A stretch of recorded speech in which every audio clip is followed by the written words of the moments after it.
Amani iwe juu yenu. Utabiri wa nyota kutoka kwa Ahi Shamsi. Msomaji wenu ni mimi Zamrun Balul. Nyota ya Kaa. Kufurahia upendo na mtu wako wa karibu. Kuonesha ujasiri mbele ya watu. Kufikiria maisha yako yajayo na unachokitaka kukianzisha. Kupokea simu ya wito. Kuwashtukiza watu kwa jambo. Kulitafakari jambo kwa muda mrefu. Kufikiria kufanya maamuzi yatakayoleta amani ndani ya moyo wako. Kumfanya mtu ajutie kwa alichokufanyia. Kuijua dhamira ya mtu kwa lengo la kukupoteza. Kushauri jambo litakalofuatwa. Mtu kukuona una kiherehere kwa kushiriki kitu. Kumchangia mtu damu katika hali ya matibabu. Kukohoa kifua kikavu chenye maumivu. Kupata mawasiliano ya mtu aliyekuwa mbali. Nyota ya Samaki. Kitu unachokijua wewe kitakuwa ni tofauti na taarifa utakayofikishiwa. Umakini unahitajika kwa jambo hilo unalolifikiria. Mtu kuhamaki kwa jambo ulilolifanya. Kusubiriwa kwa muda mrefu. Kumfumbua mtu akili baada ya kumwambia jambo au kwa vitendo ufanyavyo. Kumfanya mtu asiwe na wasiwasi. Kumwona mtu akiteseka kwa maradhi. Kufikiria maisha ya ndoa. Kutafakari ujumbe wa mtu kwa sauti au maandishi. Kumwota mtu anakula jongoo. Inakujulisha mtu huyo kupata maradhi ya husda. Kusumbuliwa na kitu, pia inaweza kuwa maumivu au ugonjwa na jambo linalokusibu. Kuhisi mgongano wa watu, yaani kutoelewana, na hali hiyo itasababisha shida kwa wengine. Kuyafikiria maisha yaliyopita. Kushindwa kumwanza mtu na kusubiri yeye aanze. Kuboreshwa kwenye taaluma yako. Kuona unakosolewa sana, hii ni sababu ya kutakiwa kuwa bora. Samaki, usiwe mwepesi wa kuchukia. Kuna mtu atahitaji kuwa mwema kwako. Utapata habari mpya yenye kusisimua. Inaweza kuwa ni ya heri kwako. Kumkwepa mtu au kujiweka mbali naye. Utakuwa muoga wa vitu.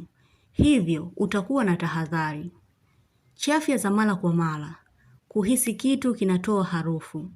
Samaki, usiwe muoga wa kuanza kwa kuwa vitu vingine vinahitaji nguvu ya kujitoa ndipo utakuwa imara. Nyota ya Nge. Kujitoa kwenye pingamizi. Kumshangaa mtu kwa utu wake aliouonesha. Kutumia dawa yenye kukupa matokeo kwa haraka. Kutumia kitu usichokuwa na uzoefu nacho. Kumwamini mtu ambaye anatafsiriwa vibaya. Kuijua dhamira ya mtu. Kukaa nje kwa muda mrefu. Kuna nguvu itakuhitaji utoe msaada sehemu. Kusahihisha ulipokosea. Kumkabidhi mtu kitu. Kuonesha uthamani wa mtu na umuhimu wake. Kuruhusu amani na furaha itawale katika moyo wako. Kushiriki jambo la kuleta amani, umoja na upendo. Nge, upo katika mapambano ya siri. Zidisha maombi kwa ajili yako na familia yako. Usichoke kuwatendea watu yaliyo mema. Kwenye kila vita utashinda. Kuwa muwazi wa jambo kutakufanya kuaminika zaidi. Upendo wa mtu kutojificha kwako. Kufanikiwa kumsogeza mtu karibu. Kuona hali ya kuchangamkiwa sana. Kupewa nafasi nzuri ni ishara baraka na nuru kuwepo kwako. Nyota ya Ng'ombe. Kutembelea wagonjwa. Kuwaombea watu dua na kuombewa dua pia. Kumfanya mtu awe na tabasamu kwa ajili yako. Imani yako itamfunza mtu. Kutoumizwa tena na mtu. Kuhisi mtu anakuangalia kwa uoga. Kwa baadhi kumjua mtu ambaye hana upendo tena na wewe. Nyota ya Mbuzi. Kuwaza majukumu yaliyokukabili. Kuhisi bado upo midomoni mwa watu. Kutoa kitu chako cha thamani kwa ajili ya mtu. Kusinzia kila ukitaka kufanya kitu na kujikuta humalizi kitu hicho. Kutazamwa kwa jicho la mbali na mtu. Kwa maana, atakuelezea vile utakavyovifikia katika hatua yako ya maisha. Kusahau ndoto ambayo ilikuwa na ujumbe mkubwa sana. Kuhisi kishindo cha kitu nyuma yako, ila hutokiona au kukijua. Kufanya kitu na kujikosoa mwenyewe. Kuhisi kusisimka kama vile umeshikwa na kitu. Utakuwa mwenye uangalizi mkubwa kwa mtu, hasa mtoto au mgonjwa. kupokea taarifa ya mtu ambaye ulimuota au kumuhisi kwa ndani ya taarifa hiyo. Kujihisi kuwashwa sana nywele zako. Usiku wa leo kuna taarifa utaipokea. Nyota ya mashuke. Leo kukaa kwa tahadhari sana. Kuhisi mtu anahitaji ukaribu wako.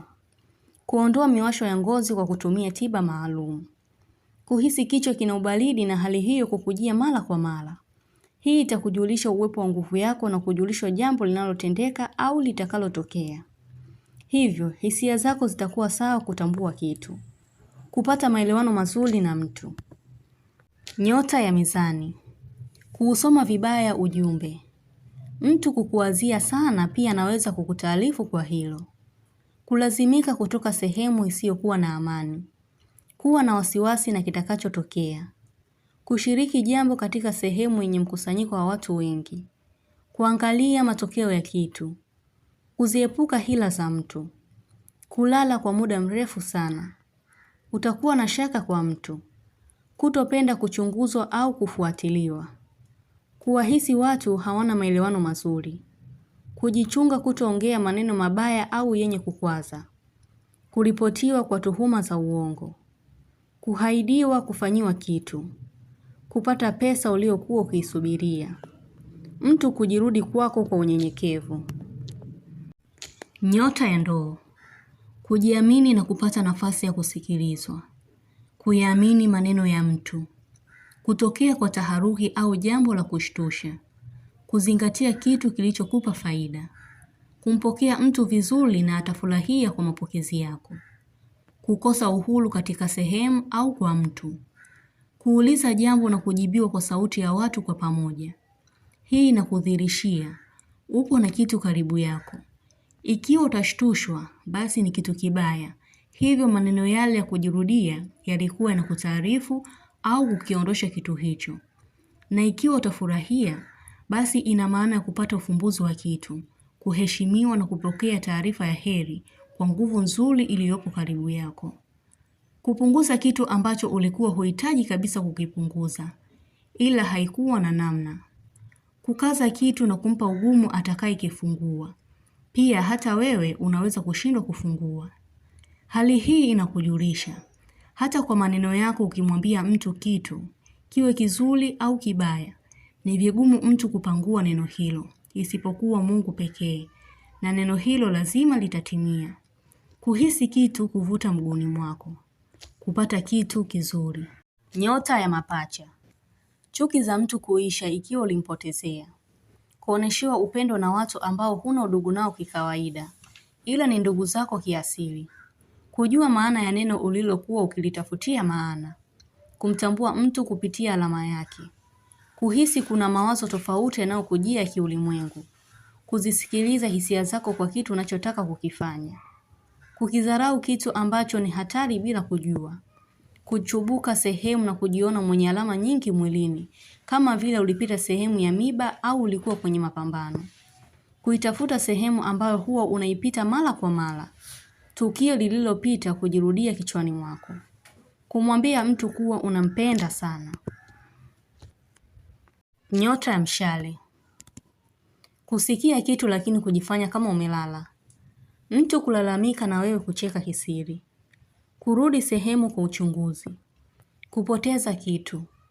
Utakuwa na mgongano na mtu katika jambo mnaloshirikiana.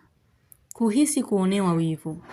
Kushika kichwa sana kwa kufikiri au kichwa kuuma. Kulaumu kwa nini ulimwambia mtu ukweli. Kuhisi maumivu ya moyo ambayo si ya kawaida kama ulioyazoea. Ila hii itakupa ishara ya hatari.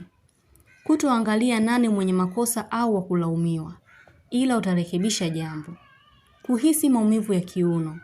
Kutembea kwa kuchechemea. Kumtaka mtu afuate sheria zako. Kusahau kumuuliza mtu jambo la umuhimu. Kukashifiwa. Kuona mtu kupatiwa nafasi ya upendeleo. Kumtafuta mtu mwaminifu na msiri ili uweze kufanya naye kazi. Kumfahamu mtu anayekuwekea kizuizi. Nyota ya punda. Kutokaa sehemu moja kwa kutulia. Utamuongelesha mtu kitu ila atakunyamazia kimya. Kukabiliana na jambo japokuwa ni kwa ugumu. Upembuzi wako wa mambo ni muhimu sana, na ndio maana kabla ya kufanya kitu lazima kutafakari kwa kina na kupata matokeo mazuri ikiwa uko sahihi. Nyota ya Simba. Kupunguza upendo kwa mtu. Kuhisi kuna kitu kitatokea. Utapatiwa taarifa ambayo ulikuwa unaiwazia. Kumwaibisha mtu. Kulalamika maumivu ya mbavu. Kupata choo kwa ugumu. Kuhitaji kuonana na mtu kwa haraka sana. Kuamua kubadilika na kuwa mwenye bidii ya kazi. Kutotaka kurudia jambo lililokupa hasara. Kumsikiliza mtu bila kumpa majibu. Utabiri huu unatoka kwa Ahi Shamshi. Kwa mawasiliano zaidi mtafute kwa namba hii +254 724 729 804. Kwa elimu ya nyota, ushauri, tafsiri ya ndoto, masomo pamoja na tiba, vyote vinapatikana WhatsApp group. Usikose kusubscribe, kulike, kucomment na kushare. Umoja wenu ni muhimu sana. Shukran.